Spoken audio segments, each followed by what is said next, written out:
নজর রাখছে মালদার চাঁচলে আক্রান্ত কংগ্রেস নেতা মর্তুজ আলম। কংগ্রেস পঞ্চায়েত সমিতির সদস্যের স্বামী এই মর্তুজ বাড়ি থেকে ডেকে নিয়ে গিয়ে তাকে বেধড়ক মারধর করার অভিযোগ উঠছে। হামলার অভিযোগ তৃণমূলের বিরুদ্ধে। আক্রান্ত কংগ্রেস নেতা ভর্তি হাসপাতালে। ইতিমধ্যেই অভিযুক্তদেরকে দ্রুত গ্রেফতারের দাবিতে কংগ্রেস ইতিমধ্যে বিক্ষোভ দেখিয়েছে। অভিযোগ অস্বীকার করছে তৃণমূল, যদিও আপনাদেরকে জানাই আরো একবার, মালদার চাঁচলে আক্রান্ত কংগ্রেস নেতা, সেখানে কংগ্রেস নেতা মর্তুজ আলম, তাকে মারধর করার অভিযোগ উঠছে তৃণমূলের বিরুদ্ধে। ইতিমধ্যেই আক্রান্ত কংগ্রেস নেতা তিনি হাসপাতালে ভর্তি এবং যারা মারধর করেছে সেই অভিযুক্তদেরকে দ্রুত গ্রেফতারের দাবি কংগ্রেসের।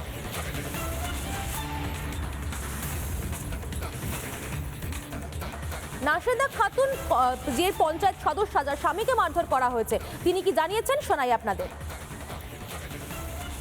এরা টিএমসি দল করে ওদেরকে বলে কোন অফিসার খরবা ফাঁড়ি থেকে বলেছে যে মর্তুজ মেম্বার তোমাদের নামে ডায়েরি করেছে।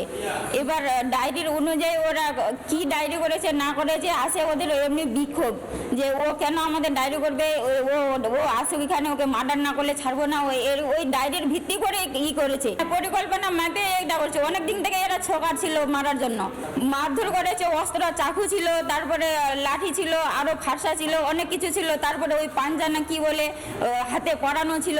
আমি চাইছি যে প্রশাসন এটা ভালো করেই দেবো। আমি প্রশাসনকেও জানাইছি 2 ঘন্টা আগে যে এমনি অত্যাচার করছে, প্রশাসন কিন্তু কোনো ভূমিকা নিভায়নি।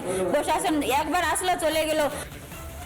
কংগ্রেস নেতাকে মারধরের অভিযোগ তৃণমূলের বিরুদ্ধে। এই নিয়ে কংগ্রেসের সাধারণ জেলার সম্পাদক তিনি আনজারুল হক তিনি কি জানিয়েছেন শোনাবো আপনাদের। তার একটা পাড়ার তৃণমূলের যুবর ছেলের সাথে একটা গন্ডগোল হয়। সে নাকি হঠাৎ এসে বলে সে নাকি একটা কি থানায় কমপ্লেন করেছে, এরকম একটা তর্ক বিতর্ক চলে। হঠাৎই সে থানায় ওসির কাছে যায় খড়বা ফাঁড়িতে। সেখানে গিয়ে সে জিজ্ঞাসা করে, বলছে না আপনি তো কোনো কমপ্লেন করেননি। এই বেসিসেই গন্ডগোল।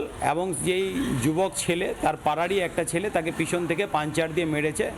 সে এখন পুরো ব্লাড অনেকগুলো সেলাই হয়েছে, 8-10খানা সেলাই হয়েছে তার। এবং উনি এখন আদৌ চোখ উনি খুলতে পারবেন কি না, এখন সিটি স্ক্যান করা হলো। সিটি স্ক্যানের ডাক্তার রিপোর্ট দেখে বলবে উনি এখানে থাকবেন না, এখান থেকে আমাদেরকে মালদা ট্রান্সফার করতে হবে।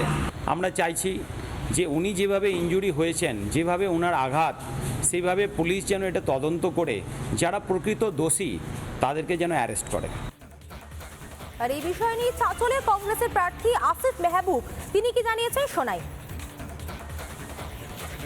ভোটের মুহূর্তে অনেক সময় এদেরকে উস্কে দেওয়া হয়, এদেরকে কাজে লাগানো হয়। আমাদের সন্দেহ যে এইভাবে উস্কে দেওয়া হয়েছে। মর্তুজের মতন একজন প্লেন একজন মানুষকে সেখানে আহত করা হয়েছে এবং তার পাশাপাশি এখনই একজন অ্যারেস্ট হয়েছে এবং ওর মাধ্যম দিয়ে আরেকজনকে ধরার প্রক্রিয়া চলছে। আমরা প্রশাসনের উপর অবশ্যই আস্থা রাখবো। তার পাশাপাশি আমাদের দাবি থাকছে যতক্ষণ না অ্যারেস্ট হচ্ছে ততক্ষণ পর্যন্ত আমরা সেই চাপ আমরা দিয়ে রাখবো। আর এই সমস্ত অভিযোগ অস্বীকার করেছে তৃণমূল। আমি এই ইনসিডেন্টটা শুনলাম কিছুক্ষণ আগে। আর আপনারা নিশ্চয়ই দেখেছেন যে গতকাল থেকে যেভাবে কংগ্রেসের নিজেদের মধ্যে ঝামেলা চলছে, গণ্ডগোল চলছে। এবার এটা আদৌ তৃণমূলের কোনো কর্মীদের সঙ্গে মানে পলিটিক্যালি কোনো ইস্যু কিনা আমি ঠিক বলতে পারবো না, কিন্তু যেটা হয়েছে খুব খারাপ হয়েছে। আমরা কখনো চাই না যে ভোট প্রাককালে এসব ঘটনা ঘটুক, এবং আমাদের টিএমসির কর্মীরা যদি সত্যি দোষী থাকে তাহলে সেটা প্রশাসন অবশ্যই দেখবে। কারণ মনে নয় যে এটা পলিটিক্যাল কোনো ইস্যু আছে, এটা লোকাল কোনো ইস্যু হতে পারে, এবং আমরা দেখবো এবং প্রশাসন আছে, প্রশাসন সেই ব্যাপারটা অবশ্যই দেখবে। নানা ধরনের কন্টেন্ট দেখার জন্য লাইক করুন, শেয়ার করুন আমাদের ফেসবুক পেজ, সাবস্ক্রাইব করুন আমাদের ইউটিউব চ্যানেল।